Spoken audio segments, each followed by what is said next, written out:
Hi welcome to village Siri cooking. ఈ ఛానల్ని ఆదరించిన ప్రతి ఒక్కరికి మా హృదయపూర్వక నమస్కారములు. ఇవాళ చాలా అంటే చాలా మంచి రెసిపీతో మేము ముందుకు వచ్చానండి. ఈ విధంగా చేస్తే చాలా బాగుందండి. నోటికి ఏమి తినబుద్ధి కానప్పుడు అలాంటి టైంలో ఈ విధంగా చేసుకొని తిని చూడాలండి. టేస్ట్ మాత్రం సూపర్ అండి. వేడివేడిగా అన్నం కానీ, ఇడ్లీ కానీ, దోశ కానీ, చపాతీ కానీ ఇలాంటి ఏవి చేసినా దాంతో ఈ కారపొడిని నంజుకొని తింటుంటే రుచి ఉంది. ఎంత బాగుందంటే అంత బాగుందండి. ఈ విధంగా ఖచ్చితంగా ట్రై చేసి చూడండి. చాలా అంటే చాలా రుచిగా ఉంది. ఎలా చేయాలంటే ముందుగా ఎండుమిరపకాయలు నేనైతే ఒక 100 గ్రాములు తీసుకున్నానండి. అవి పక్కన పెట్టేసి స్టవ్ మీద ఒక కడాయి పెట్టి దాంట్లో నూనె వేసుకునేసి 2 టేబుల్ స్పూన్ల వరకు కొంచెం వేడెక్కనిచ్చి ఇప్పుడు ఎండుమిరపకాయలని వేసేసుకుందాం. వేసిన తర్వాత ఇప్పుడు ఈ ఎండుమిరపకాయలని కొంచెం సన్న మంట మీదనే ఇలా తిరగేసుకుంటూ లైట్గా వేగనిచ్చుకోవాలి. ఓకేనా? ఇవి లైట్గా ఈ విధంగా వేగిన తర్వాత ఇప్పుడు దీంట్లో 1 టేబుల్ స్పూన్ అయితే ధనియాలు వేసుకుందామండి.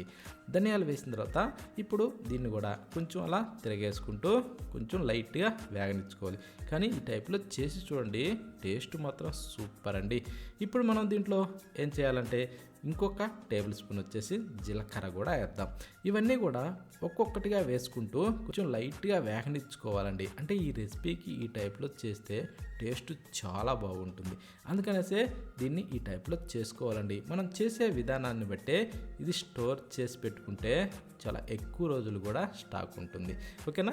ఈ టైప్లో చేసిన తర్వాత ఇప్పుడు మనం ఈ విధంగా కలర్ మారనివ్వాలండి. చూడండి, ఈ టైప్లో రావాలి. అంటే మరి ఎర్రగా ఉండకూడదు, మరి నల్లగా కాకూడదు. ఈ విధంగా వచ్చిన తర్వాత ఇప్పుడు స్టవ్ ఆఫ్ చేసేసుకోవాలి. ఓకే, స్టవ్ ఆఫ్ చేసి కాస్త చల్లారనిచ్చుకోవాలండి. అంటే పూర్తిగా వేడిగా ఉన్నప్పుడు మాత్రం రోట్లో వేయద్దు. రోజు సిద్ధం చేసి చల్లారనిచ్చి రోట్లో వేసేసుకోవాలి. అంటే మరీ కూడా చల్లగా కూడా అయిపోకూడదండి.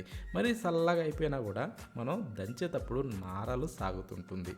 కొంచెం వేడిగా ఉన్నప్పుడు రోట్లో అస్సలే వేయకూడదు. రోట్లో కానీ మిక్సీ జారీలో కానీ. ఓకేనా? అంటే కొంచెం చల్లారింది, కొంచెం అంటే గోరువెచ్చ కంటే కూడా ఇంకా కొంచెం చల్లారినట్టు అనిపించాలి.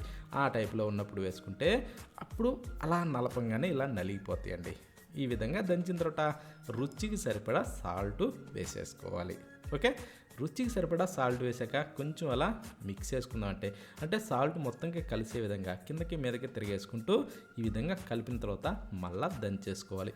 ఇప్పుడు సాల్ట్ వేసిన తర్వాత ఇప్పుడు దంచితే ఏంటంటే కొంచెం ఈ మిరపకాయ గింజలు కానీ ఇంకా ఉన్న ఈ తోడకలు కూడా ఇవన్నీ కూడా కొంచెం మెత్తగా అవుతాయి. అందుకోసం అనేసి అంటే ఈ కారపొడి మరి పౌడర్ లాగా కూడా కాకూడదు. ఇప్పుడు దీంట్లో చింతపండు ఒక నిమ్మకాయ సైజ్ అయితే వేసుకుందామండి. అంటే గింజలు లేకుండా ఇలా తీసుకునేసి మంచి ఫ్రెష్ అయిన చింతపండు వేసుకుంటే దీనికి చాలా బాగుంటుంది. కొంతమంది అనుకోవచ్చు దీంట్లో నానబెట్టి వేసుకోవచ్చు కదా, చింతపండు మాత్రం నానబెట్టి వేయద్దు.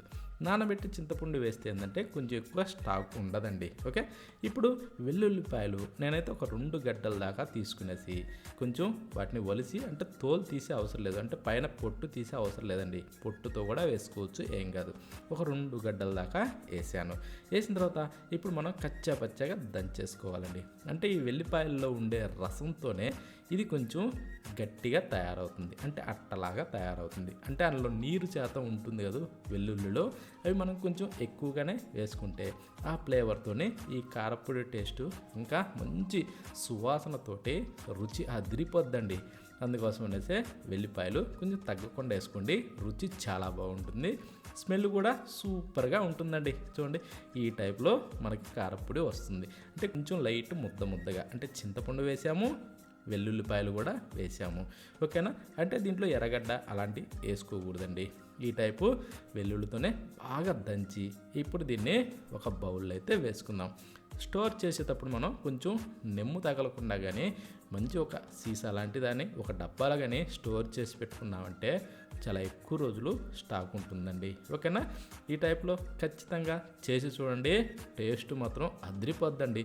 వేడివేడిగా అన్నం చేసామా దాంట్లో ఇది కొద్దిగా వేసుకునేసి అలా కలుపుకొని తింటుంటే ఆ రుచి మాత్రం అద్భుతం అండి. కాకపోతే ఏంటంటే వేడివేడి అన్నంలో తిని చూడాలి, అన్నం మొత్తం సెకండ్లో లాగిచ్చేస్తారండి, అంత మంచి రుచినిస్తుంది.